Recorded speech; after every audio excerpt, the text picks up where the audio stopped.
So many questions this morning after a fatal plane crash in northern Ontario.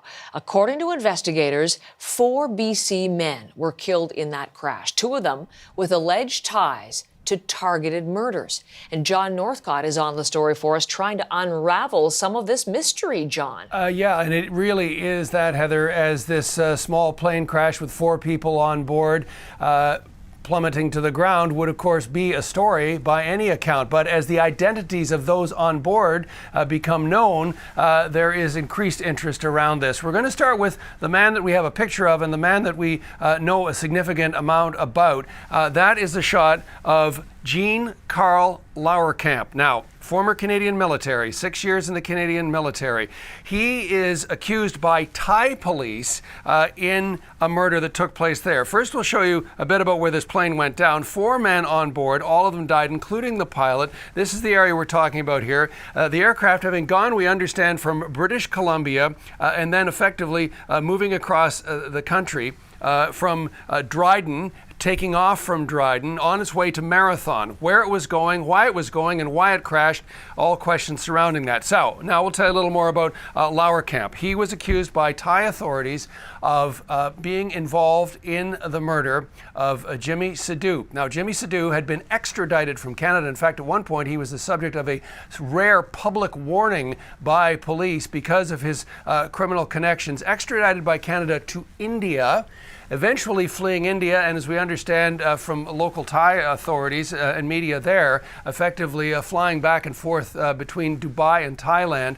He was gunned down earlier this year in what can only be described as a gangland-style shooting.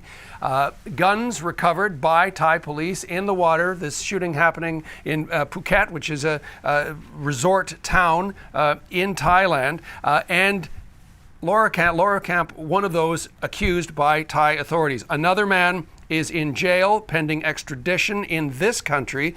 But let's go back to that flight.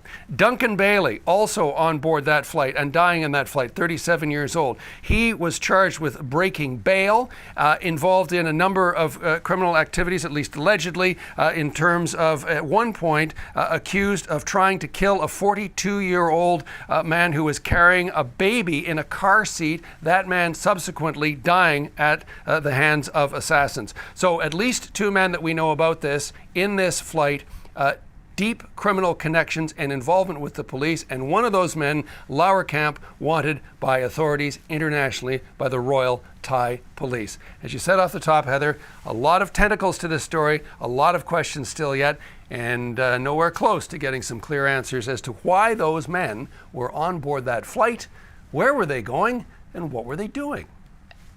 Just an international mystery, John. What happens next in the investigation as they try to bring all those things together and answer those questions you raised? Well, exactly, because there's a lot of interest in this from the Royal Thai Police, who wanted to know about one of their primary suspects in a murder that made headlines in that country. There is the ongoing extradition for that other man, not on the flight, but currently residing in jail in this country. And there is a Supreme Court ruling a number of years ago that prevented Canadians from being extradited to countries that have the death penalty. Thailand does have the death penalty. So as that investigation internationally continues, ongoing there, the investigation of the actual crash itself. Now the TSB is involved in this. They're going to be looking at everything from the condition of the plane to weather conditions, et cetera, et cetera. So multiple investigations, multiple jurisdictions, as we say, multiple questions in search of answers. John, thank you very much this morning.